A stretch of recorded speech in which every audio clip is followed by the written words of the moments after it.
Hello friends, myself Soumya TS, Assistant Professor, Department of Mathematics, Government Postgrad College, Tiptree. As earlier in the previous three sessions, we have studied about the definition of sets, functions and relations. In this session, we shall see the similarity of sets, countable and uncountable sets. So this PPT contains the definition on similarity of sets, countable sets, uncountable sets, theorems on similarity of sets, theorems on countable sets, and the theorems on uncountable sets. So what is the definition of equivalent sets? So the two sets A and B are said to be equivalent if there exists a bijection. Bijection means the function should be 1, 1 and on 2. Then we say that the two sets, the relation defined by the equivalent is a bijection, which is an equivalent sets. So two sets A and B are said to be equivalent if there exists a bijection A1, 1 and on 2 from A to B. Countable set. The definition of a countable set. A set A is said to be countable if either A is finite or the set A is denumerable. That is, if either A is finite or A is equivalent to n. So denumerable means we say that A is equivalent to n. N is the set of all natural numbers. Then we say that the set A is a countable set. Definition of an uncountable sets. A set which is not countable is said to be uncountable set. Thus, a set A is uncountable if A is not finite and A is not equivalent to the set of natural numbers n. So we shall see some theorems on this. So the first theorem here we have is prove that every subset of a finite set is finite. Prove that every subset of a finite set is finite. So that is, A is a finite set and B is a subset of A. Then we need to show that B is also a finite set. So if A is a finite set and B is a subset of the set A, then we need to show that B is also a finite set. So proof for this theorem. So let us see B. If B is empty set, if we consider a subset of A, the subset of A, it may be empty set or a non-empty set. The two cases arises. So if B is an empty set, then empty set is always a finite set, which is the proof.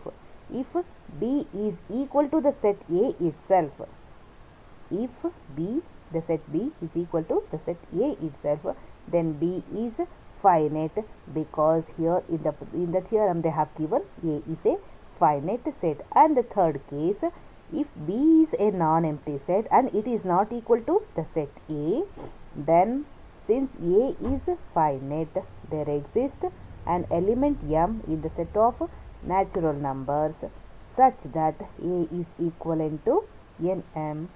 Since B is a subset of A, B has k elements where k is less than m.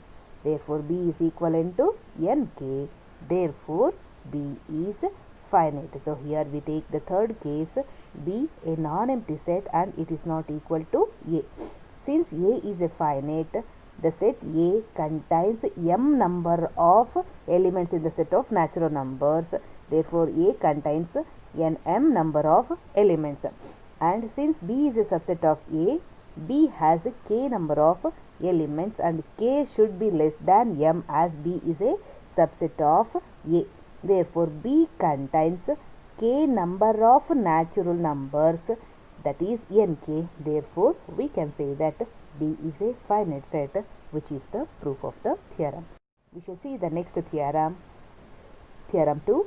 Every superset of an infinite set is infinite. Every superset of an infinite set is infinite. That is, if A is finite and B is contained in A. If A is finite and B is contained in A, B contains A, then B is infinite. So let us see the proof.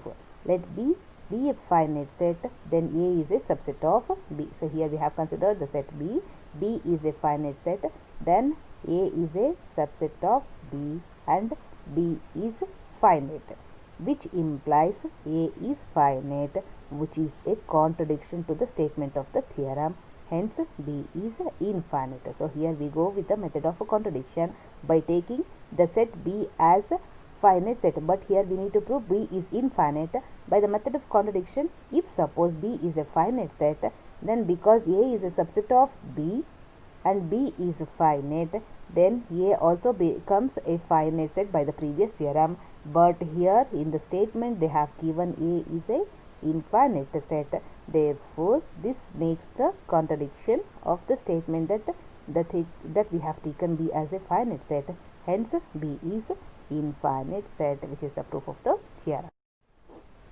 And the next theorem, theorem 3, prove that the intersection of two finite set is a finite set.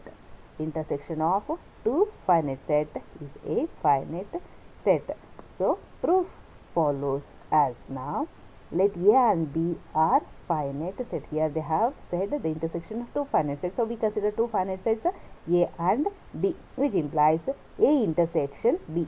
A intersection B is always a subset of A and it is a subset of B. So in the intersection we take the common elements of A and B. Therefore A intersection B is a subset of A and it is a subset of B. Since A and B, the sets A and B are finite and A intersection B is a subset of A and it is a subset of B, then A intersection B is a finite set. This is the proof of the, and this is a home task for you.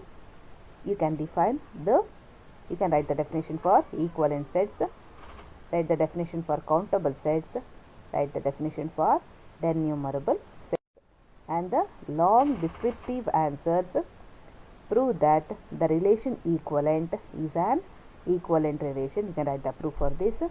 Prove that the set of real numbers is not countable. And the third question, if A and B are countable sets, then prove that A intersection B is countable. And another question, prove that union of two countable sets is countable. So this is the reference for you. Thank you.